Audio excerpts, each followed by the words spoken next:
namana solondrala tsy mba nananana. Misaotra be dia be an'Andriamanitra aloha niloavana tampony loha fa sasatra foana mipano trano raha tsy izy nanorina azy aloha teako ao an'Andriamanitra tompoko ao.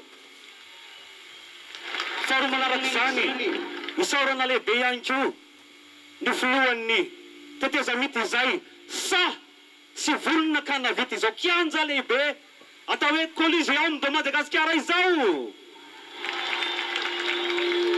Efa nilalao teto zahay, efa niaraka teto sika fahiny tiako ambara tany ambadik'i Niomaly.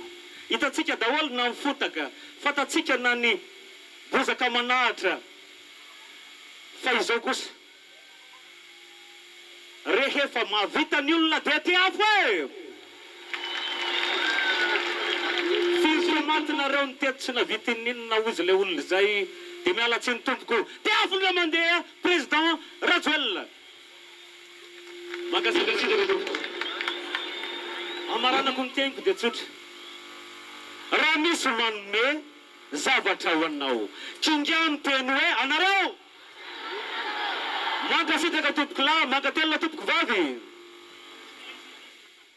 Naman'ireo tena namana solondrala tsy mba nananana.